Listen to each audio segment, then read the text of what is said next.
muito bem-vindos ao episódio de estreia do podcast Líder AAA. Eu sou Caroline Marcon, consultora organizacional, coach executiva e autora do livro O Poder dos Times AAA, Como Alcançar Crescimento Sustentável por Meio de Pessoas. E o meu primeiro convidado é o meu amigo Marco Aurélio Souza, jornalista esportivo por 25 anos. Marco atuou por 18 anos na TV Globo e cobriu os principais campeonatos mundiais. Marco ganhou o prêmio da FIFA Fan com a reportagem sobre a mãe palmeirense que narra os jogos para o filho deficiente. Hoje, o Marco está dedicado à escrita de 2 biografias, de atletas, claro. O primeiro é o Bruno Rezende, o Bruninho do vôlei. O livro já foi lançado na Itália e está sendo feita uma revisão brasileira falando da infância e dos primeiros passos no vôlei. O Marco está fazendo essa parte da edição brasileira. E a segunda biografia é de Jackson Follmann, ex-goleiro e um dos 6 sobreviventes do trágico acidente da Chapecoense em 2016. Marco, querido, prazer enorme começar esse novo projeto com você. Meu Deus, eu que fico feliz de estar aqui. Muito obrigado pelo convite, porque o assunto ele é muito interessante. Quando eu tomei conhecimento, quando a gente se conheceu e li o livro, a coisa que vinha mais à minha cabeça é que isso tinha que ficar muito pop. As pessoas precisam entender que o funcionamento de uma empresa de alto desempenho, ele é exatamente igual ao funcionamento da nossa casa, de um time de futebol, Exato. de uma equipe esportiva, ou até de alguém de um esporte individual. Se você busca a excelência, se é o alto rendimento, ou você vai no topo ou você não ganha. Exato. E eu pensei nada melhor para abrir essa temporada do que falar da paixão nacional do brasileiro pelo futebol. Então, trazer experiências, analogias de como a gente pode levar essas lições do futebol para dentro das empresas. Marco, eu queria te ouvir ao longo aí de toda a tua experiência analisando o desempenho esportivo, quais que seriam assim as grandes lições de liderança que você fala, pode aplicar na sua empresa também, que vai dar resultado. O esporte, ele acaba naturalmente elegendo os líderes. E no esporte costuma-se dizer que a pessoa nasce líder. Eu gostaria até de te ouvir sobre isso, se é assim ou não. Mas as lideranças, elas surgem lá nas categorias de base. Hoje em dia que a gente tem as redes sociais e os vídeos que ficam circulando e viralizando, é possível já identificar uma criança de 10 anos que exerce a liderança no time de 10 anos. Certo. Então, nos clubes, isso já é detectado muito cedo e esse líder naturalmente cresce líder. Alguém que foi capitão no sub-10, ele vai ser capitão se ele virar profissional. Já tem ali um indício, um potencial. É impressionante como nessa questão dos esportes coletivos, sempre existe alguém que se reporta a alguém que tem mais trânsito com o técnico. Certo. É impressionante. Então, essa capacidade de ter um bom relacionamento com o técnico e também com seus colegas e, de alguma forma, ser visto como exemplo. Isso, porque o exemplo. Ele também não pode ser um mau jogador, né, Marco? Não combina. Uma coisa muito louca que tem, que eu não sei se funciona assim nas empresas. Nos esportes coletivos, você tem 2 lideranças.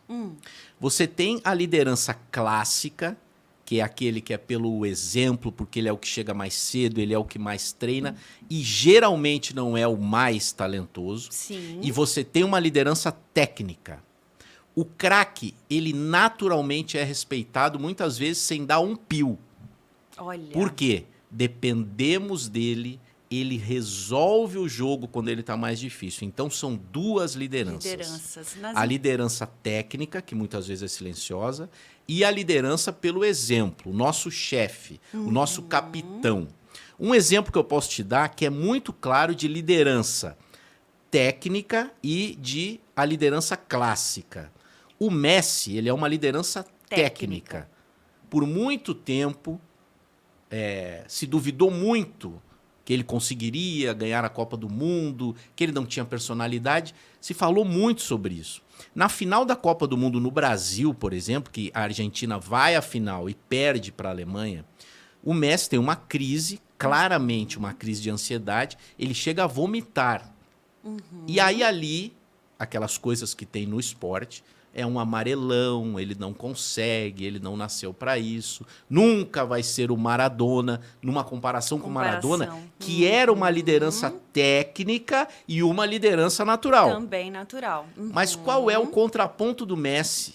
É o Cristiano Ronaldo, porque ele é uma liderança técnica e é um exemplo. Então, às vezes, você tem os dois em um, ou você tem dissociados. E os grandes times, os mais vencedores, eles possuem várias lideranças. Perfeito, sim. E isso, olha, é exatamente igual o paralelo nas empresas. Eu preciso resgatar uma coisa que você falou no início, que é muito importante. Hoje a gente já comprova, tem muitos estudos que falam que liderança é uma habilidade e por isso pode ser aprendida. Então, existia, sim, um paradigma da liderança natural, ou seja, a pessoa nasce com esse talento. Isso está associado a características de personalidade, que normalmente tem a ver com extroversão, pessoas mais carismáticas, pessoas que chamam mais atenção pela sua habilidade de se comunicar, por exemplo, ou de, enfim, se relacionar com pessoas. Obviamente, quem se comunica bem e faz bons relacionamentos tem uma vantagem. Mas o que eu não posso desprezar são outras características tão importantes para a liderança, e você citou a questão da liderança técnica, né, que fazem também toda a diferença. E um bom líder técnico, se ele tiver muita vontade, muita disciplina, muita coragem para se olhar e para dizer o que eu preciso mudar em mim, ele consegue virar um excelente líder legítimo.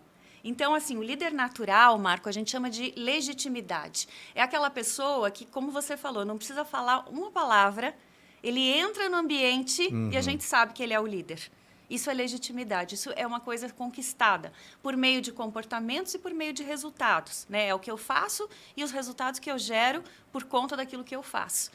Então, a liderança ela pode ser aprendida, tem algumas que chamam mais atenção e nas empresas se erra muito. Porque a gente entende, às vezes, que o mais extrovertido, aquele que salta aos olhos, é o melhor líder. E não é bem assim. Porque, às vezes, ele pode ser simplesmente muito egocêntrico, ele gosta de chamar atenção. Não significa que na hora... Se vende bem. Não significa que na hora de uma crise, por exemplo, ele vai conseguir mobilizar as pessoas, ele vai conseguir tomar as melhores decisões. Então, a liderança, sim, pode ser aprendida. Cada um vai ter um estilo diferente, não necessariamente um é bom, o outro é ruim, mas à medida que a pessoa se coloca disposta a aprender, ela pode ser um líder. Eu vi vários exemplos assim que são comoventes, porque o mais maluco, principalmente nos grandes times, né, e a gente sempre tem o recorte de quem ganhou, né? O esporte, talvez ele seja bem mais cruel do que a vida. O esporte é muito sobre quem ganhou e quem perdeu. Porque como ele foi criado, as competições foram criadas para a gente saber quem é melhor, muitas vezes o segundo lugar ele fica esquecido na história e um trabalho lindo foi feito por aquele segundo lugar. Eu tenho um guru, assim, não é um guru porque infelizmente eu nunca conversei com ele, não sei se vou conseguir conversar. Mas o Pep Guardiola hoje, e tem até no ar, eu até recomendo, tem uma série que entrou no ar no Netflix agora que conta a temporada do Manchester City que eles ganharam tudo. Uau! Como é o nome, Marco? Unidos. Unidos. E até tem uma brincadeira que já rola, que o nome da série deveria ser Pep Guardiola. Mas, enfim, deram esse nome, porque eles ganharam a Premier League de novo, ganharam as Copas lá na Inglaterra e ganharam a Champions League, que era o que faltava para ele no City. Tá. Só que ela foca muito no que ele fala no vestiário. E tem uma lição a cada 2 minutos, porque é impressionante.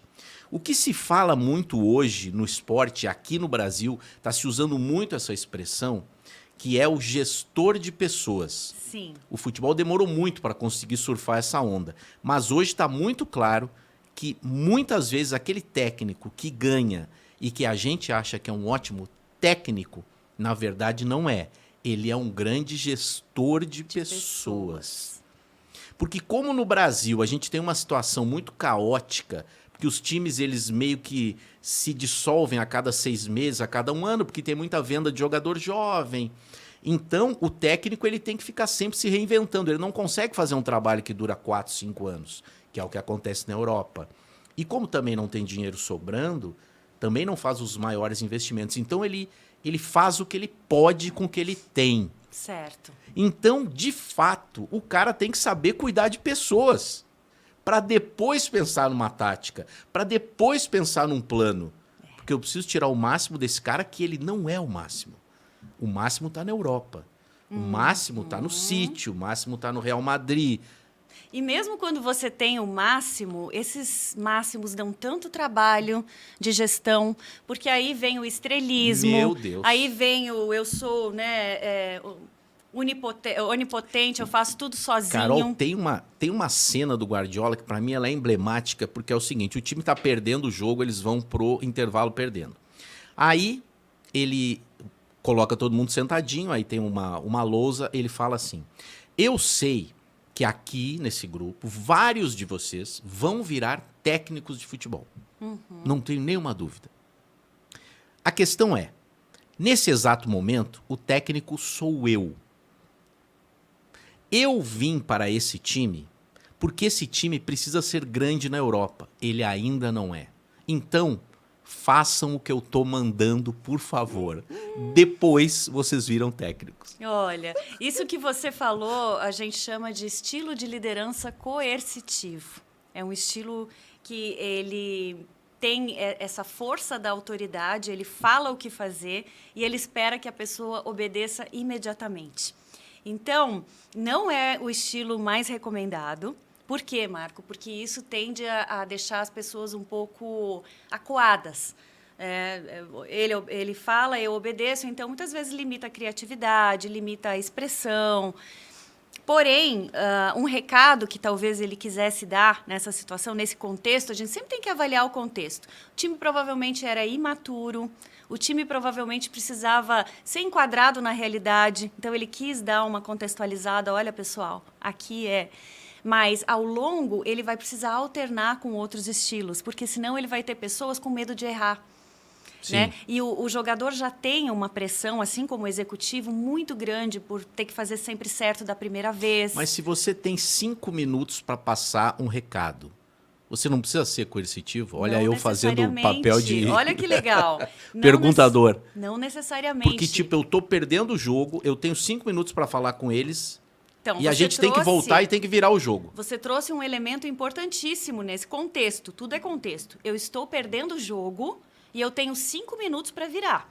Então, nesse sentido, pode ser sim uma estratégia dentro daquele contexto. Olha, eu preciso dar uma sacudida nesse time, porque eles precisam, em 5 minutos, fazer um resultado. É uma estratégia perigosa, porque eu tenho duas possibilidades. Ou eles vão para cima com tudo, ou dá tudo errado. Ou eles paralisam. E aí eles ficam com medo, eles se sentem, puxa, agora mesmo que não vai dar. Então, é uma estratégia bastante arriscada, tá? Que às vezes a gente usa. E a gente fala que esse estilo coercitivo é um estilo de gestão de crise.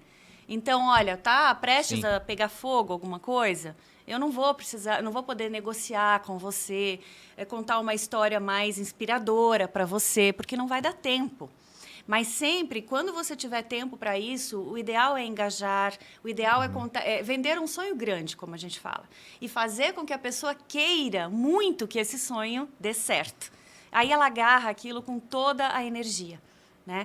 Agora, essa estratégia no contexto pode ter sido a melhor. Eu precisaria olhar o Unidos como um todo para te dizer, mas se ele é 100% coercitivo em todos os momentos... porque aí, por outro lado, tem outra cena que ele é exatamente o contrário disso no mesmo vestiário. Ele não levanta o tom de voz. Isso. E ele coloca minhocas na cabeça de todo mundo. Ele fala com a maior tranquilidade. Vocês pensaram nas pessoas que viajaram para ver o nosso jogo? Vocês estão pensando nas pessoas que não têm aquecimento em casa, mas pagaram ingresso para nos ver, o melhor time do mundo? Olha. eu acho que tem alguma coisa que não está acontecendo bem hoje. Porque a gente consegue. O nosso jogo é outro. Só que a gente não está fazendo. E aí ele finaliza dizendo: quem estiver disposto a fazer o nosso jogo, a gente vai voltar lá e fazer. Quem não estiver disposto, amanhã a academia está aberta, é só chegar bem cedo. Então, nesse caso, Marco, o que você deu foi uma demonstração do estilo visionário, que a gente fala. O que é o estilo visionário? Ele mobiliza as pessoas em torno de uma causa comum. Qual que é a causa comum? O nosso público, os nossos fãs que vieram aqui, que fizeram um esforço para estar conosco, nos prestigiando, que nos amam, né? Que se sentem felizes quando a gente acerta. Então, você mobiliza o emocional do jogador de uma maneira positiva. Quando eu mobilizo esse emocional de uma maneira positiva, do jogador ou do líder, esse jogador apaixonado pelo que ele faz e comprometido com os fãs, ele vai dar o seu melhor. Porque ele vai dizer assim, isso não é por mim, é para as pessoas que estão aqui para me ver. Então, é muito mais saudável esse estilo visionário do que o primeiro que você me falou. Porque aqui eu vou com uma antecipação de sucesso, tá vendo? Eu vou com um sentimento positivo de vamos fazer o jogo que a gente sabe, ou seja, ele validou a equipe. A gente sabe jogar mais do que isso, a gente só não está conseguindo. Vamos mudar. E até contextualizando, para que fique bem claro, aquele primeiro, o coercitivo, ele faz quando o time ainda não ganhou.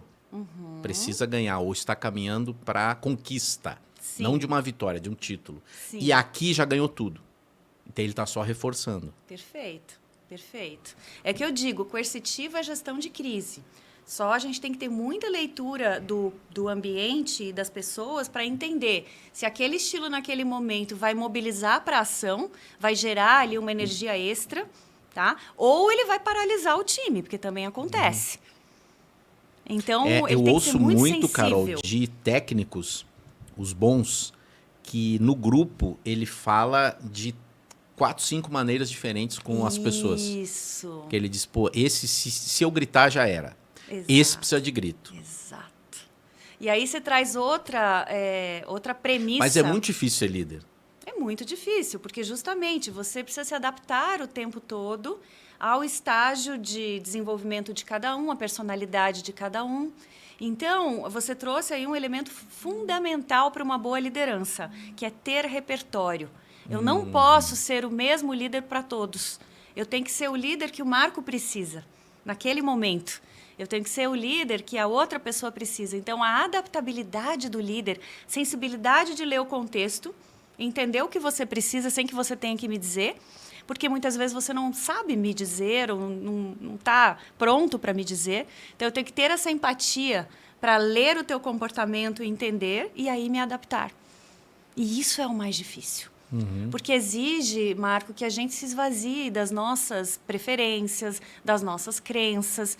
E imagina, né, pegando o caso do Pep Guardiola, a pressão que tinha em cima dele para ele ganhar aquele campeonato. Sim. Então, ele tem que gerenciar essa pressão para não ir com tudo para cima do time.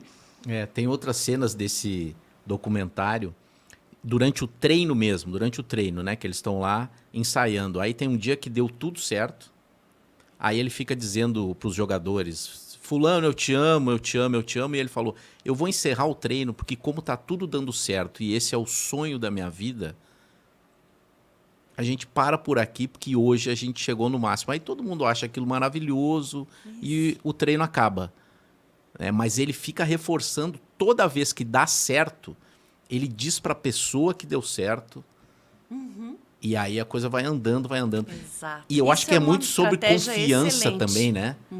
Que é uma coisa que no esporte, e aí diferente das empresas, porque as empresas, elas, né, embora elas tenham objetivos, o funcionário que está lá embaixo, assim, eu tô falando da base da pirâmide, ele não tem muita noção do, né? A conquista dele talvez seja o salário ou uma promoção, talvez. Ele não tem aquela coisa do líder que ele precisa dar um resultado que ele sabe qual é. Que o dono diz para ele, é isso ou nada. Eu preciso disso. Aí o cara lá embaixo, diferente do esporte, que o cara tá vendo, bom, o campeonato que eu quero é aquele. Ele tá vendo a semifinal, a final, é diferente. Imediato. O resultado é imediato e tem não é só ele está vendo, mas dependendo do tamanho do time, o mundo todo está vendo. Exatamente. Né? Então é uma exposição, e é o que você falou, né? Uma hora ele é herói, outra hora ele é um perdedor. Então tem que ter um emocional muito bem gerenciado.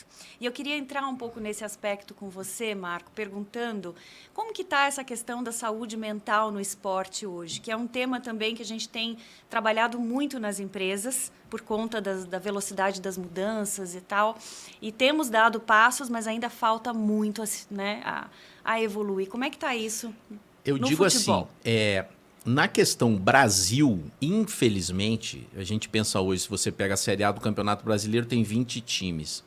Existem clubes campeões que simplesmente não tem nenhum psicólogo ou uma psicóloga no dia a dia.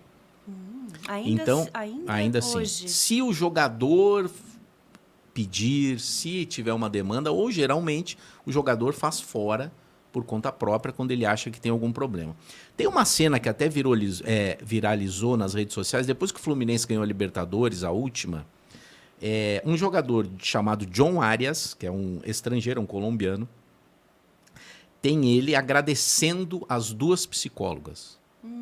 É uma coisa comovente. Que bacana. Ele diz, muito obrigado, vocês mudaram a minha vida, vocês me ajudaram. Olha. Que é aquele reconhecimento básico, assim, é linda a cena. Agora, isso infelizmente não é comum. E mesmo se falando cada vez mais sobre saúde mental, sobre a importância, exemplos de atletas de outros esportes que admitem ou que dizem eu preciso parar. A gente tem a Simone Biles, que é a grande ginasta, famosa, ela foi lá e disse, olha aí, pessoal, parou. Né? Naomi Osaka, a mesma coisa, parou. Tem um outro documentário maravilhoso que é Federer contra Fish, que o Fish, que era um jogador que sofreu quase que a carreira inteira, aí ele dá uma virada, ele começa a ganhar, e aí antes de uma semifinal contra o Federer, ele fala, não vou jogar. Olha só. E aí ele reinventa a vida dele sem jogar mais tênis, porque ele caiu a ficha que ele... Cara, eu tô sofrendo demais e tal. No futebol, isso é muito raro ainda. Porque tem toda uma história que tem que ser forte. O menino sai lá do Maranhão com 7 anos, vai morar em Porto Alegre. Nossa, e vice-versa. É assim que funciona. Os meninos que, infelizmente, morreram no Ninho do Urubu, a concentração do Flamengo, eles estavam dormindo num container no Flamengo, que é um time riquíssimo hoje. Morreram queimados. E até hoje o clube discute na justiça com as famílias o valor da indenização. Nossa. Esse é o mundo que a gente vive no Brasil, infelizmente. Não tem discussão. O time está faturando 1 bilhão por ano. E está discutindo o dinheiro que vai dar para uma família que entregou o filho para o clube e o filho morreu queimado. Nossa. Então, o Brasil é isso. Então, existe o Brasil, existe a Europa. E existem os outros esportes. Então, nos outros esportes, é bem mais evoluído do que o futebol, que é o que gera mais dinheiro e mais paixão. Que deveria dar Exato. o exemplo, porque Mas tem não dá. todos os recursos para isso, né? Mas não dá. É o esporte mais rico Isso. que tem. Né? Que interessante. Eu sei que as categorias de base, cada vez mais, dão espaço para esse tipo de ajuda. E as novas gerações, essa que chega agora, os meninos já sabem que eles podem recorrer e eles já têm a psicóloga ou o psicólogo junto com eles. O meu terapeuta, especificamente o Zé, ele teve uma experiência, ele trabalhou no Corinthians há alguns anos. E ele disse que é um negócio muito difícil. Porque os meninos, desde muito cedo, eles já têm a obrigatoriedade do resultado. E tem a pressão da família. Sim. Tem menino hoje, Carol, com 13, 12, 14 anos, que sustenta 10 pessoas. Porque hoje em dia, o primeiro contrato profissional no futebol só pode ser assinado com 16 anos. Mas antes dos 16, eles já têm ajudas de custo e podem ter patrocínios, pode ter contrato de direito de imagem. Então, já tem um dinheiro circulando. E essa família, de forma completamente errada, ela deposita todas as esperanças da família numa criança de 12, 13, 14 anos. Que pode chegar com 16 e pensar, eu não quero isso. Eu odeio isso. Eu não quero mais isso. E aí faz o que a família? Sim, exato. Então, assim, a gente não vê isso, mas o problema é bem mais sério do que a gente imagina. Por isso que os líderes, esses que se destacam, eles são heróis, no Brasil. Não, e tem uma coisa, Marco, que explica, né, ajuda a gente a entender, de novo, o contexto. Ele precisa sempre ser interpretado antes da gente julgar ou dar opiniões, enfim, mais superficiais.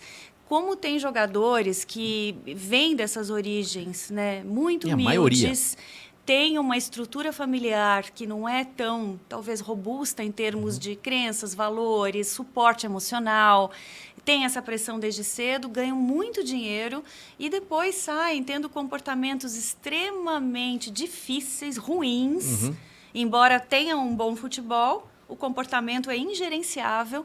E aí, como é que a gente faz com essas pessoas, né? E a gente mantém essas pessoas, às vezes, como heróis, simplesmente porque eles são bons em campo. É isso. Isso também acontece muito nas empresas. E eu vejo assim que é uma crise de valores. No futebol, eles usam muito a expressão o bad boy. Nas empresas também existe o bad boy. Como existe. Sim. E, geralmente, por ele se manter lá, só tem uma possibilidade. Ele é muito bom em resultado. Porque alguma coisa ele tem que fazer muito bem para ele ser tolerado, ainda que dê tanto trabalho, né? Então, fica aquele pêndulo. Ok, mas... E eu vejo muitos empresários, muitos CEOs tendo dificuldade de fazer mudanças no time. Então, eles toleram comportamentos que são intoleráveis, na maioria das vezes, por conta dos resultados que vêm. Só que, com isso, eu dou um exemplo muito ruim para as pessoas. Do tipo, então, aqui vale tudo? O que importa é o resultado que você traz, mas como você chegou nesse resultado, ninguém vai considerar. E aí, cria-se uma selva, um ambiente competitivo, pessoas prejudicando outras. Isso é totalmente o oposto do que a gente fala de confiança, colaboração. Eu imagino que nos esportes a gente tenha isso. É muito louco, mas também tem outros casos no futebol que eles são curiosos. Tem gente que simplesmente consegue passar 3, 4 temporadas sem conversar. Olha isso. Mas, em campo, trabalham como se fossem melhores amigos. Isso é muito comum. Muito comum. E isso ninguém imagina. Sim, porque é um show, né? E ao mesmo tempo é surpreendente a pessoa ter esse grau de profissionalismo por um bem maior, por uma conquista, por um sonho. Mas os caras não se falam. Na verdade, eles se odeiam. E eles não se falam. Tanto que a coisa mais comum que tem no meio do futebol é você pega um time super campeão, tem 2 ali que ainda são amigos, 3 no máximo. As pessoas não seguem.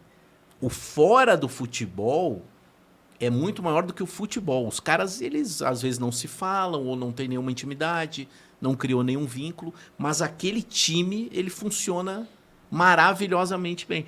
É como se fosse um músico de estúdio. Sim. O cara não viaja, não faz a turnê, não participou da composição nem nada, mas ele toca absurdamente bem. Ele entra para a história porque eles gravam, isso fica registrado, mas eles nunca tiveram outra conexão, senão a gente chegou no estúdio e tudo funcionou. Na hora do show, a performance é impecável, mas saiu dali... Por isso que eu acho que o esporte de alto rendimento ele tem muitas diferenças do jeito que funciona uma empresa. Porque nas empresas, os vínculos de amizade, eles são a coisa mais normal do mundo. Meu grande amigo trabalhou comigo 10 anos, 15 anos. Isso aí é normal. No esporte de alto rendimento não é assim. Isso é normal e o oposto também é muito comum. Você ter pessoas que você não suporta, mas você tem que tolerar. Sim. As fofocas, as competições internas, todo esse ambiente também acontece, né, nas empresas. E é interessante porque quanto mais você sobe na hierarquia, nas empresas que ainda são muito hierárquicas, você vai afunilando. Então, você sabe que muitas vezes só tem uma cadeira lá em cima e tem várias pessoas querendo essa cadeira. Esse sistema, ele já, se ele não for muito bem administrado, ele já favorece a competição. favorece um ambiente de trabalho mais difícil. Então, por isso que a gente tem que estar sempre cuidando desse ambiente para gerar oportunidade de desenvolvimento para todos os que estiverem realmente dispostos a se desenvolverem, a fazerem a sua parte e não criar lá aquele gargalo. Né? E você sabe de uma coisa muito louca? Um outro exemplo que eu acho que é um ótimo exemplo nosso aí, é um exemplo brasileiro, eu diria que é o Pepe Guardiola brasileiro, é o Bernardinho. Que é o técnico mega campeão, ganhou com a seleção feminina, ganhou com a seleção masculina e felizmente voltou para a seleção masculina e vai para a Olimpíada de Paris. Eu conversei com ele recentemente e ele me disse que o maior desafio hoje é ele, com toda a bagagem que ele tem, se comunicar com os jovens que estão chegando à seleção. Porque existe essa outra geração com outros aprendizados, outra bagagem, outro mundo. Outro mundo. E ele disse, às vezes eu preciso recorrer a alguns interlocutores no grupo mesmo, o Bruno é um deles, o filho dele, para saber como eu converso com eles, porque os mesmos exemplos já não funcionam. Já não funcionam. E isso acontece da mesma forma nas empresas. E ele disse que o choque é muito grande, porque o mais experiente que cresceu de um jeito, ele entra em choque com esse aqui naturalmente, porque é muito diferente. Sim, a visão é completamente diferente. Eu li uma manchete, Carol, e até fiquei curioso, cliquei e li a matéria. Empresas estão aceitando que os pais... Sim, eu vi aquilo também. Participem da entrevista de emprego. Sim, sim. Algumas estão aceitando, mas a grande maioria está perplexa, como nós estamos aqui, e isso, de alguma forma, atrapalha esse candidato. Porque já diz, puxa, qual é a condição de autonomia dessa pessoa para tomar decisões, né, para entrar no mundo adulto? É cobrança zero, porque... E aí, essa conexão, ele disse, cara, para mim o grande desafio agora não é dar o treino. É conseguir conversar com eles. Isso. Esse é o grande desafio que a gente está tendo nas empresas também.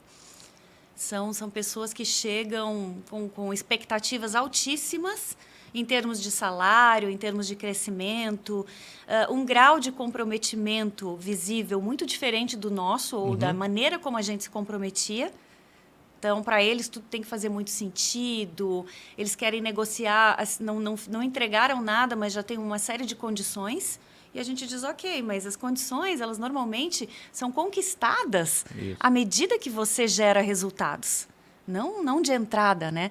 Algumas condições mais privilegiadas, enfim. Então, é muito difícil isso, da mesma forma. Ele me disse, e eu fiquei surpreso. Pô, esse cara é uma lenda e ele está preocupado porque ele não está conseguindo conversar. Não está conseguindo conversar.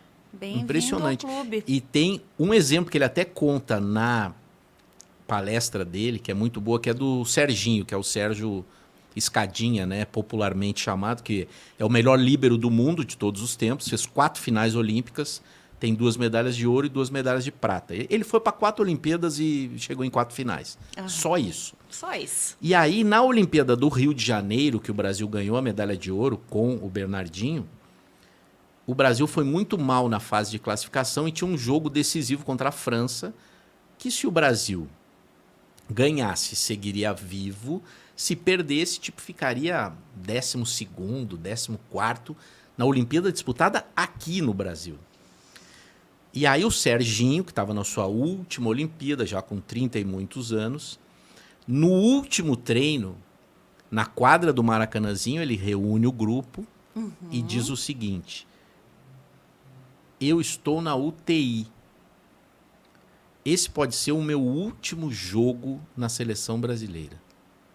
E depois de 1 medalha de ouro, 2 de prata, depois de ter passado a vida jogando na Itália, de ser considerado o melhor líbero do mundo, eu posso passar essa vergonha no Brasil, de não ir para a fase eliminatória e perdendo o meu último jogo com a seleção brasileira. Então, se vocês gostam de mim um pouco, ou se eu sirvo como algum exemplo, me ajudem a sair da UTI. Aí o Bernardo me disse que todo mundo ficou de um jeito... Vamos ajudar, né? Ele conseguiu tocar nas pessoas de um jeito... Toca o emocional. É o que eu te falei.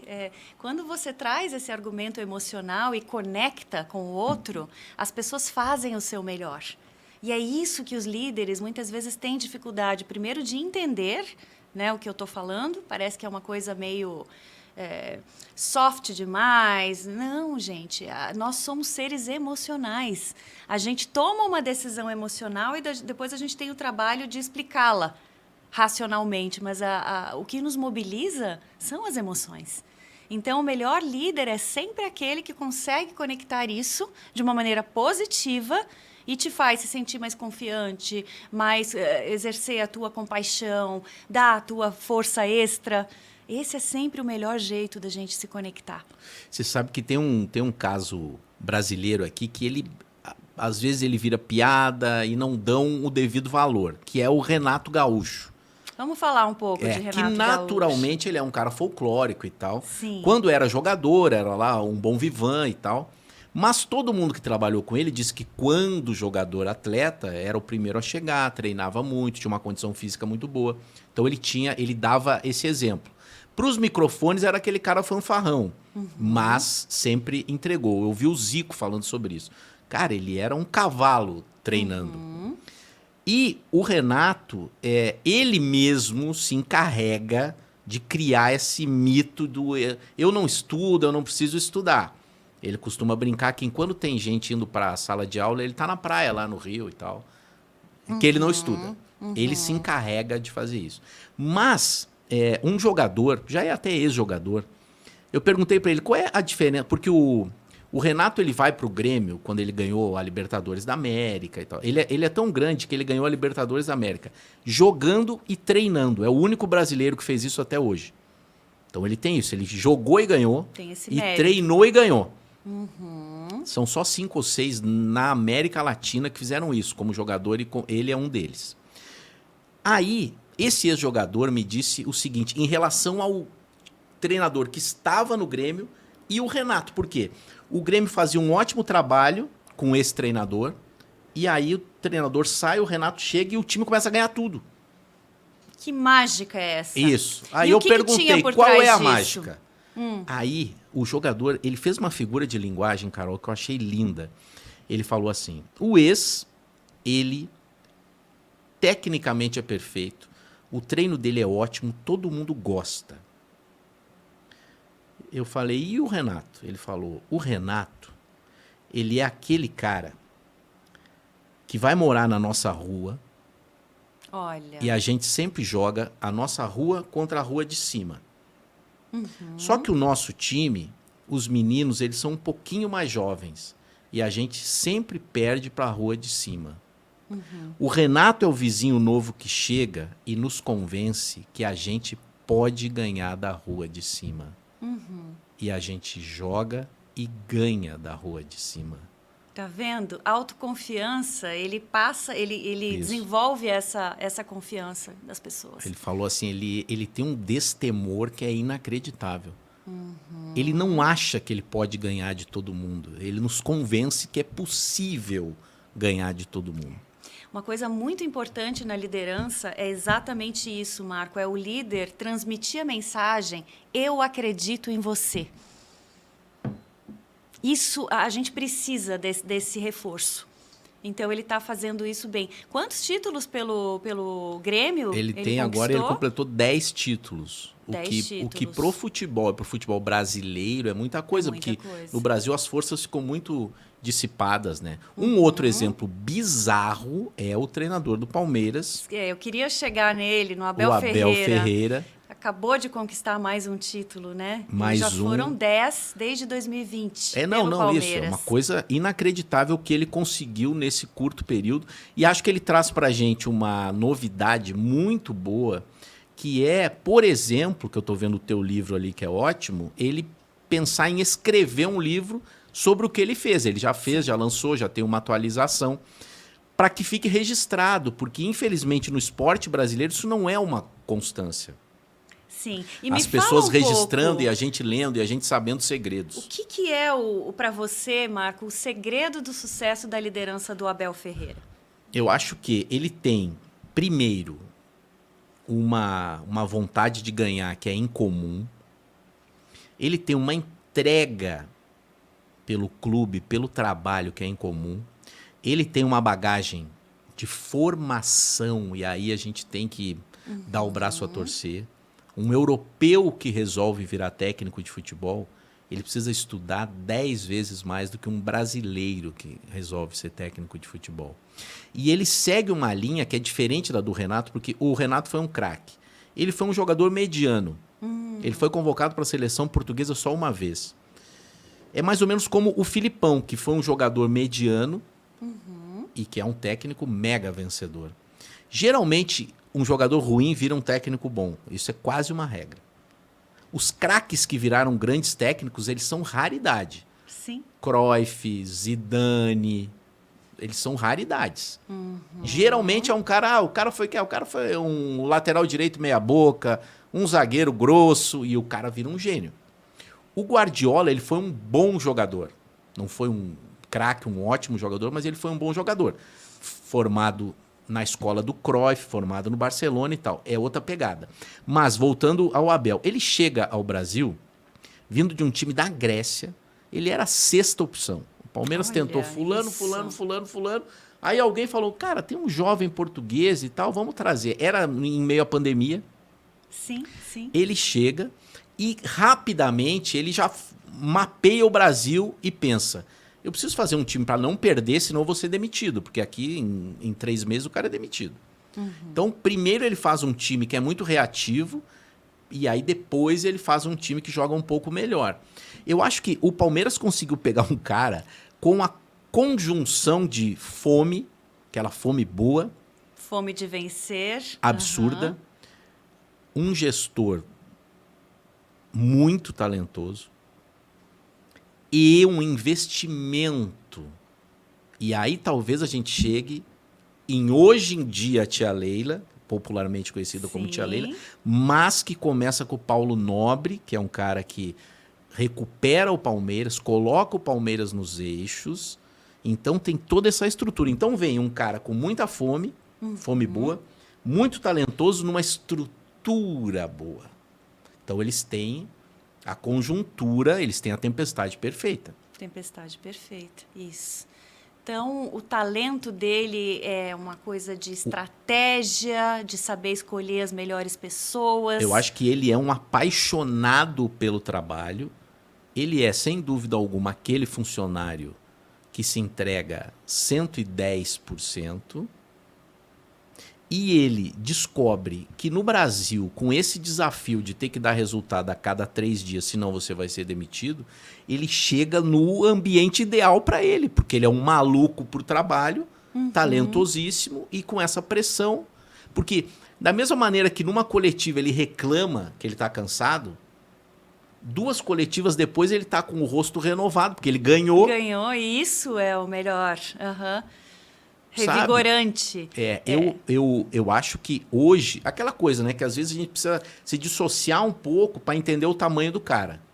Ele já é muito grande, na minha opinião, já é o maior técnico da história do Palmeiras, mas acho que daqui a 5, 10 anos a gente vai conseguir entender quem esteve no Brasil e o que ele fez. Porque é muita conquista em pouquíssimo tempo.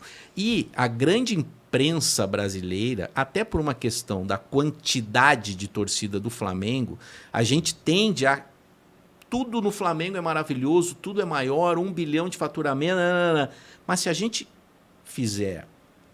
pegar uma lupa, o Palmeiras, de 2015 para cá, ganhou mais do que o Flamengo. Só que como tudo no Flamengo gera clique, e o Flamengo está no Rio de Janeiro, e a empresa que eu trabalhei, que é ótima, durante 20 anos, fica no Rio de Janeiro, o Flamengo ele tem uma outra exposição e repercussão. Mas o Palmeiras, se a gente for lá, ano a ano, nesse período, que os dois são os maiores clubes do Brasil, o Palmeiras gerou mais títulos, o Palmeiras ganhou mais. É inacreditável isso. O Abel Ferreira, para mim, te ouvindo e vendo, né, o que ele está fazendo, resume bem o que eu chamo no meu livro, né, de líder triple A, numa tradução que eu mesma fiz, é autêntico, ágil e apaixonado, que é aquele líder... Perfeito isso. Acho que é um bom exemplo, né, do que você trouxe do Abel.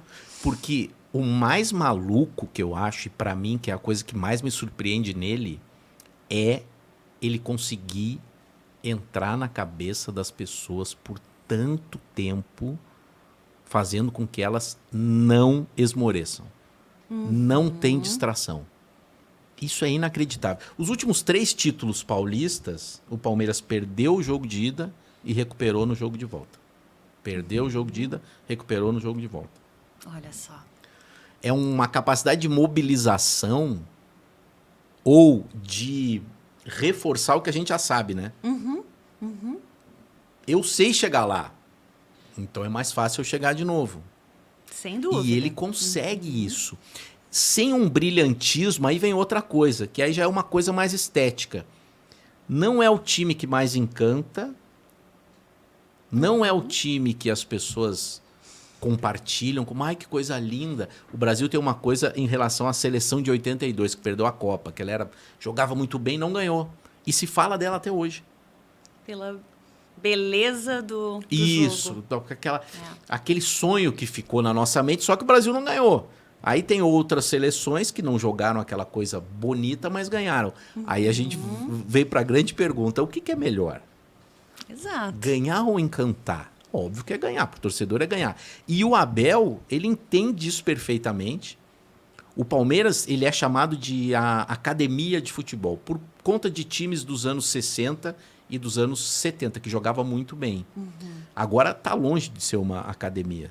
Tem time brasileiro que mostra um futebol mais bonito, mas não ganha como ganha o Palmeiras. Não tem o mesmo resultado. Então eu acho que esse teu as 3 coisas que você falou sobre ele, elas são perfeitas. Autêntico, ágil, apaixonado. É assim como o Pepe Guardiola também, nossa, se encaixa muito, né? Que ele tem isso muito forte. A diferença do Guardiola, e que faz dele ser o Guardiola, é que tem beleza ainda. Olha o requinte dele é tão absurdo que tem tudo isso e é bonito. Tá vendo como beleza também faz a diferença? Não tem jeito, né? Isso é importante também, encantar. E eu queria também, agora já está se aproximando do final.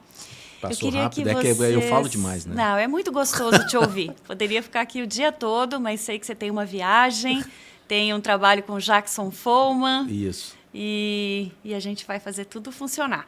Mas me fala um pouquinho do estilo Leila Pereira, que a gente também está falando, está vendo aí muita coisa sobre ela. Qual que é a importância dela para o futebol brasileiro?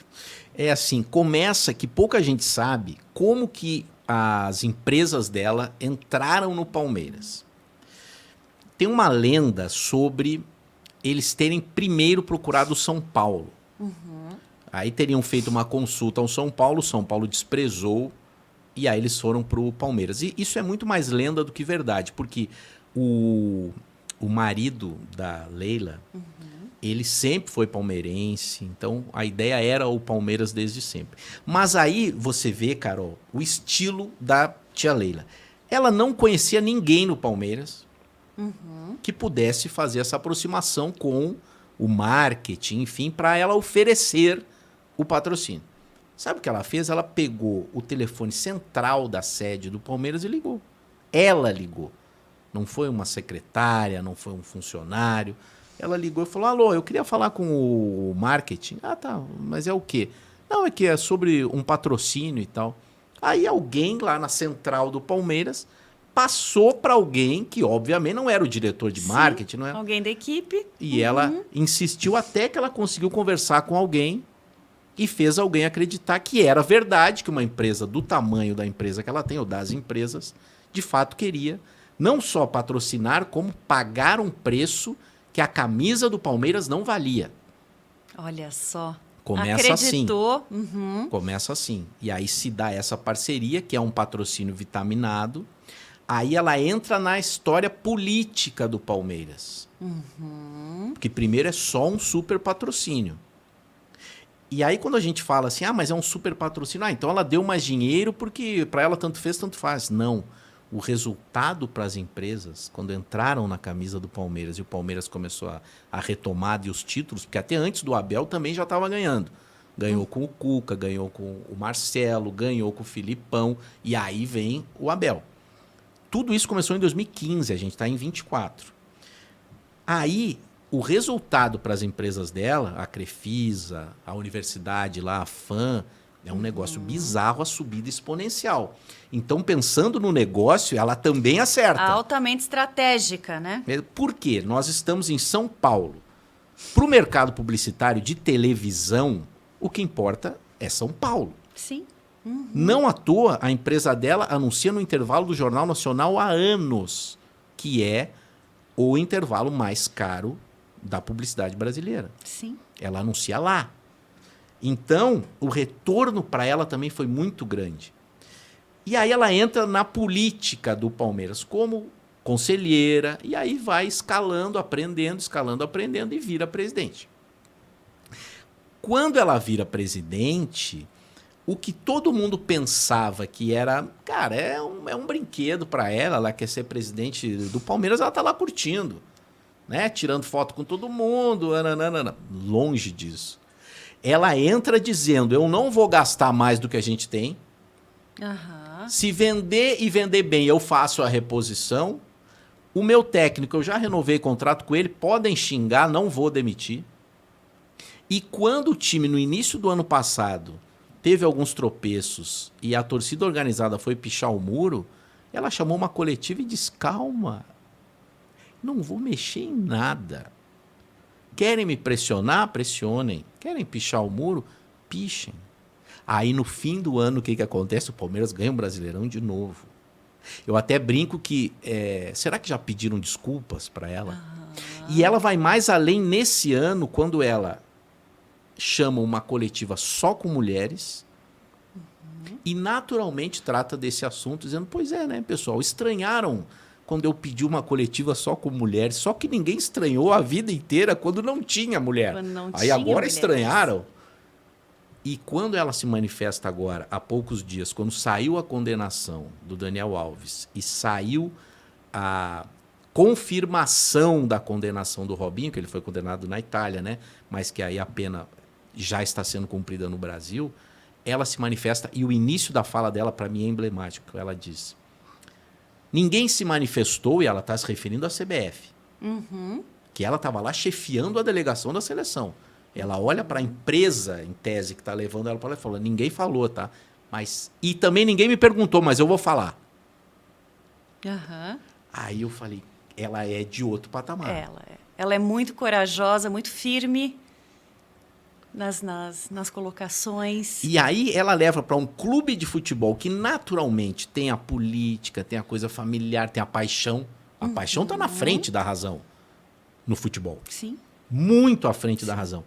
Ela traz toda a experiência dela como uma empresária de sucesso. Porque ela não é a esposa do dono. Ela opera. Ela trabalha. Ela tem protagonismo. Dirige. Sim. E aí, essa união, para mim, é a união perfeita. Muito se fala, não, mas tem um conflito, porque ela é patrocinadora e ela é presidente. Ok, pode até se falar disso. Mas como no esporte de alto rendimento as pessoas precisam ganhar e o clube dela está ganhando, essa discussão pode ficar para outro dia. Para outro dia, perfeito. Se perguntar para a torcida, e aí, você acha que tem conflito de... Não, conflito de interesse é não ganhar. Perfeito. Eu acho ela um personagem necessário nesse exato momento. Tem gente que acha que, mas ela tem um jeito meio... Eu acho o jeito dela muito legal, ela tem muita personalidade. Muita personalidade. Muita personalidade. Tem uma história dela, assim, muito legal. Eu estava uma vez em Santiago do Chile, até fazendo um jogo do Palmeiras. E aí, enfim, termina o jogo, a gente tem que ficar ali escrevendo o texto, mandando a matéria. E a gente estava no saguão de um hotel bem legal até. E aí chega ela. Porque ela estava lá no jogo, obviamente, do Palmeiras e tal. E a gente estava ali já terminando, né, tomando um vinho. E ela falou, pessoal, posso sentar aqui com vocês? Eu falei, claro, Leila, senta aí e tal. Quer um vinho? Ela falou, não, eu não bebo. Mas enquanto vocês ficarem aqui conversando, eu fico aqui com vocês. Sem beber, mas eu fico aqui só pela conversa. Pela conversa, Aí eu falei, cara, como ela é legal, né? E tipo assim... E ela tem uma firmeza nas coisas que surpreende. Isso, para muita gente, soa outras coisas. As pessoas, Carol, elas têm dificuldade com quem é claro. Sim. Ser claro é um problema para muita gente. Eu não gosto dessa expressão, mas eu acho que aqui ela se encaixa. Existe um mimimi. Se eu chego para você e falo assim, Carol, isso não tá legal. Ou você chega para mim e fala, Marco, não é assim. A gente está vivendo uma era que é proibido dizer não é assim. Exato. Eu costumo brincar que a gente perdeu o direito sagrado de chegar para alguém e com a maior elegância do mundo falar, ficou uma merda. A pessoa corre o risco de ser presa, de ser denunciada no compliance, de ser demitida, sendo que isso é só dizer para a pessoa, eu sei que você faz muito melhor. É quase carinhoso, embora para muita gente seja uma ofensa. Muito legal. Marco, olha, queria... Bom, passou bem rápido, né? Queria poder ficar mais tempo, mas acho que a gente já trouxe muita coisa. E a gente, para encerrar, eu gostaria que você trouxesse um conselho de expert mesmo para os líderes que querem realmente fazer times de alta performance. Que são 2 ou 3 lições do futebol que você apostaria? Eu acho que a primeira coisa é saber diferenciar quem tem muito talento e é imprescindível. Porque essa pessoa de muito talento e imprescindível, ela precisa ser agradável ao grupo. Tá. Então, você não pode dar um tratamento muito diferente. Embora as pessoas sejam diferentes e os grandes líderes no esporte sabem exatamente tratar com isso, existe uma hora que todo mundo é igual. E na hora que todo mundo é igual, se você a todo dia reforçar que fulano não precisa chegar naquele horário, fulano não precisa treinar, fulano é o grupo que decide que o fulano pode descansar. Perfeito. É o grupo que decide que fulano pode chegar 2 dias depois. É assim que funciona. Concordo 100%. Porque a partir do coletivo, aí o líder, ele... então, o fulano... Não é ele que diz, não. O fulaninho tá aqui debaixo do meu braço, porque aí não anda. O time não anda. Definitivamente ele não anda. Tem um outro cara que é muito bom, que é o Zé Roberto Guimarães, que é o técnico da seleção feminina. O Zé Roberto tem 3 medalhas de ouro. Ele tem uma com a masculina e 2 com a feminina. E ele é um fascinado por esse jeito de tratar com as mulheres. O Brasil já era campeão olímpico, aí ele está na 2ª Olimpíada que ele ganha, que é em Londres. E o Brasil também mal na fase de classificação, mais ou menos a mesma história do masculino. E aí a Jaqueline, que era uma jogadora que já era campeã olímpica, a Jaqueline, ela estava numa fase que ela queria muito mais atacar do que defender. Só que ela passava muito bem. E o Zé, com aquele cheio de dedos, porque ela tinha um outro estilo, né? um estilo mais egocêntrico, e eu preciso entrar na mente dela. Aí tentou algumas ajudantes e não conseguiu até que tem uma reunião definitiva antes de um jogo que o Brasil não poderia perder, e ele recorre à mais total sinceridade e na frente de todo mundo ele diz, Jaque, eu entendo você como uma atacante maravilhosa que você é e foi durante toda a tua carreira. Mas amanhã, se você não estiver passando ou priorizando o passe, o nosso sonho vai acabar. O nosso time é o melhor, mas a gente não está performando ainda. Todo mundo aqui sabe que se você passar amanhã, a nossa chance aumenta. Então, por favor, eu preciso amanhã, só amanhã, que você passe. Aí ela, tá bem, eu vou fazer isso. E o Brasil ganha a medalha. Excelente exemplo. Então, é muito difícil ser um ótimo líder no esporte, porque a competição é muito grande. Mas acho que esses caras que conseguem entender que ele precisa de 200 subterfúgios, de 200 ajudas. Esses são os que chegam muito longe, são os grandes vencedores. O Denilson, campeão do mundo em 2002 com a seleção brasileira, ele é o jogador da história das Copas que mais vezes saiu do banco para jogar. Hoje ele acha isso muito legal, mas quando ele estava lá, ele se achava injustiçado em alguns momentos porque ele não saía jogando. Sair jogando entre os titulares é um status bem diferente do que você sempre entrar. Você é o cara do banco. Num determinado momento da campanha de 2002, que é o último título do Brasil, o Filipão é o técnico, um jogador titular, ele tem uma suspensão e o Denilson entende que, se ele não vai jogar, quem vai entrar sou eu, porque eu entro em todos os jogos. Sou eu.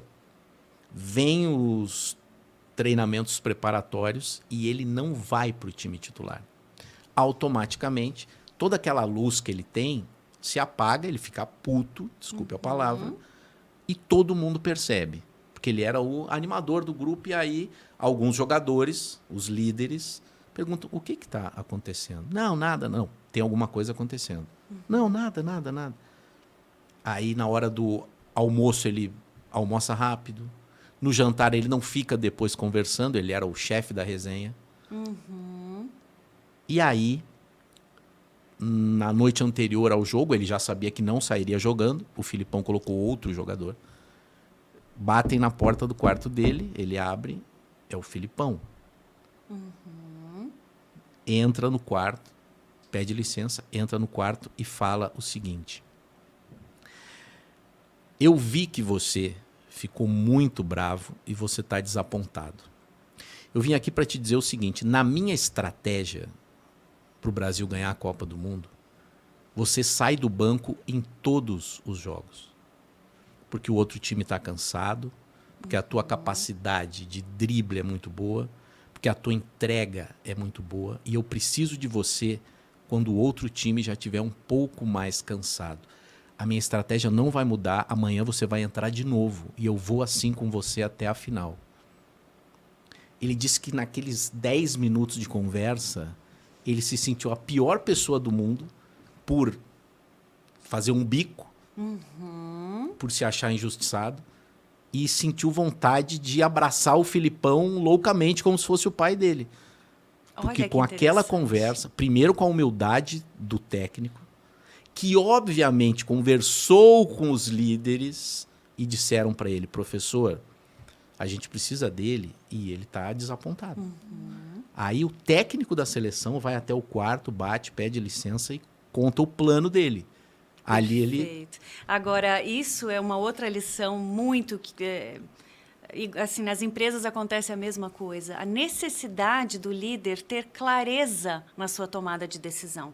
Porque ele não precisava ter sofrido se desde o início ele tivesse entendido a estratégia.